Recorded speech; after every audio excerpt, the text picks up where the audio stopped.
So yeah, let's get into it, guys. I'll do a proper introduction.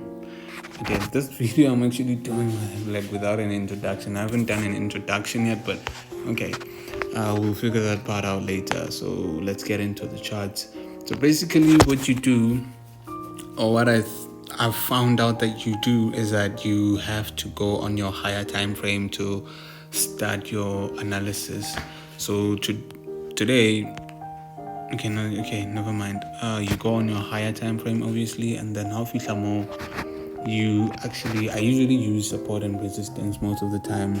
As a strategy, I trade support and resistance. I know there are multiple strategies, but I actually prefer this one. So what I usually do is that I go on my daily time frame, and then I plot my points. I usually go on the highest point, which is this one, and as you can see, the market has already reached it. And then I go on my lowest point, the recent lowest one, which is actually this one, right? So this is actually the skeleton of my whole strategy. Yeah, so after I actually plot this point, I can actually go and plot another one in the middle. Obviously, with day traders, we're not investors. It's gonna take a while for the market to actually reach this lowest point, this one. It's gonna take a while for it to reach this point, so we have to actually, accompany it while it goes. You have to accompany the market while it goes down. So high fillet, in other words. So I'm gonna plot this point. This is my second area of significance. As you can see, there are 2 points there, where the market respected it. And then after plotting these points, I'm gonna go on my lower time frame. Usually I go on the 4-hour time frame, and then I tweak a bit. I tweak my points a bit. So as you can see, this is a really good point. The market touched this point, and then it also touched this point. And the moves were like really, really significant. You could have made a lot of money from this point to this point down here. So and then it actually went again and touched here again, but this one wasn't as significant. And then it went down and actually went again to touch this point. See why I'm telling you that support and resistance is really, really important. I prefer using this strategy more than any other strategy. So as you can see, this is actually another area of importance. Like the market has been respecting it all the way through. As you can see here again, even though the moves the move was not like that steep, it's this one as well. It's actually like, I know it broke and then did a false break and then went back down. It's actually an area of importance because there's such a thing as no, not such a thing, but there's a thing called like patterns within patterns. But as you can see, these are my areas of importance. Obviously, there's also one here. Oh my god.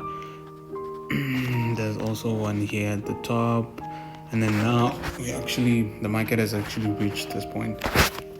So what we're gonna do is, after plotting these points, is that we're gonna go on our lower time frame. That's what I usually do, and then I'm gonna tweak it a bit. Let's see. I'm gonna make sure that I'm gonna make sure that this one is touching this one, and then now we can actually determine where the market is gonna go. Now all we have to do is wait for what the market is gonna do next. At this point, we don't know what's happening, but what I think is gonna happen is that we're gonna get a retest. If you understand, I think we're gonna get a retest, and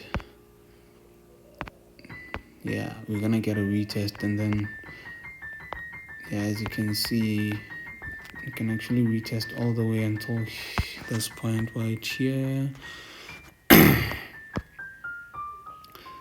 yeah, this is also one of the areas of importance we can use. Let's go, and then we go to our 1 hour time frame. Obviously, as you can see, there was a retest here again. The point, this is resistance, a bit of resistance, a bit of resistance, a bit of resistance again, as you can see. Yeah, this whole point can be an area of significance. Yeah, so this is resistance, and actually this was support, and then it turned into resistance, and then it broke again, and then it turned into resistance. So what I'm hoping for the market to do is actually reverse until this point. I'm hoping that we will get a reversal, and from this point until this area right here. So what we're waiting for is for the market to show us where it's going. Right now we don't know where it's going. We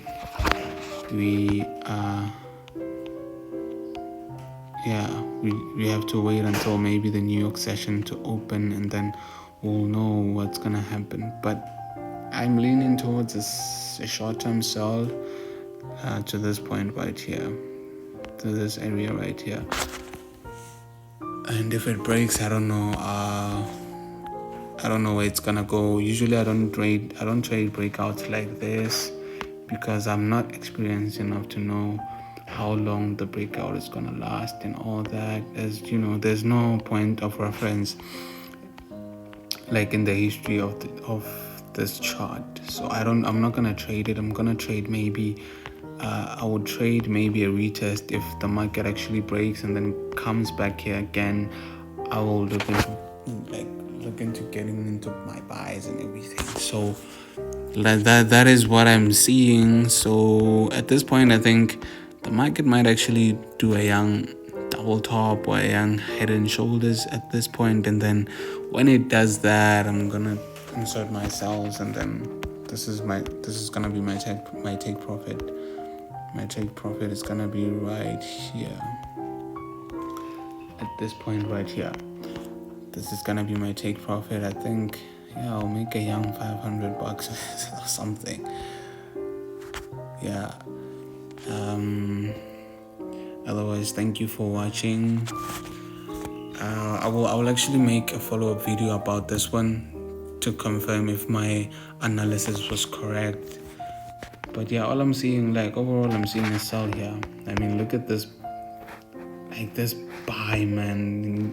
This one needs a retest. I mean, it got excited, and then I think it needs to come down. So yeah, after every high, there's a low.